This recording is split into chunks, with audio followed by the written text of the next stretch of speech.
5 ഇരുട്ടുകൾ. ആ 5 ഇരുട്ടുകളിൽ നിന്ന് രക്ഷപ്പെടാനുള്ള 5 വെളിച്ചങ്ങൾ.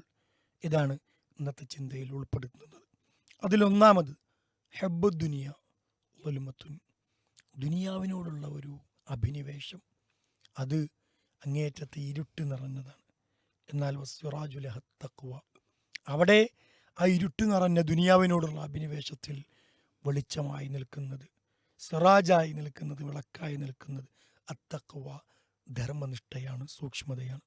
2 വസ്ദംബു ളുൽമത്തുൻ വസ്സിറാജുലഹു തൗബ, ഒരു മനുഷ്യൻ്റെ ജീവിതത്തിലെ ളുൽമത്താണ് ദംബ് എന്നുള്ളത്, ഇരുട്ടാണ്, പാപങ്ങൾ ചെയ്യുക എന്നുള്ളത്.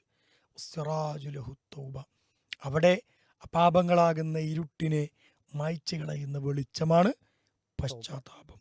3 വൽ ഖബറു ളുൽമത്തുൻ വസ്സിറാജുലഹു ലാ ഇലാഹ ഇല്ലല്ലാഹ് മുഹമ്മദുർ റസൂലുള്ളാഹ്, ഖബർ എന്ന വലിയ ഇരുട്ടിനെ ഭേദിച്ചുകൊണ്ട് അവിടെ മനുഷ്യർക്ക് വെളിച്ചം നൽകുന്നതാണ് ലാ ഇലാഹ ഇല്ലല്ലാഹും മുഹമ്മദുർ റസൂലുള്ളാഹും.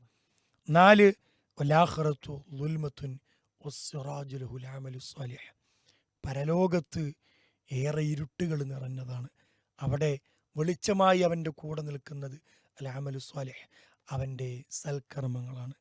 5 വസ്സിറാത്തു ളുൽമത്തുൻ വസ്സിറാജുലഹുൽ യഖീൻ, സിറാത്ത് എന്ന ആ ഒരു പാലം, നരകത്തിൻ്റെ മീതെയുള്ള ആ പാലം ഒരു ളുൽമത്താണ്, ഒരു ഇരുട്ടാണ്, ഒരു തമസ്സാണ്.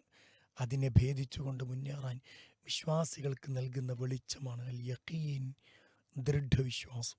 അപ്പം 5 ഇരുട്ടുകളും 5 വെളിച്ചങ്ങളെ പറ്റിയുമാണ് ഇന്നത്തെ ഈ ഒരു ചിന്തയിൽ നമുക്ക് പകർന്നു നൽകുവാനുള്ളത്.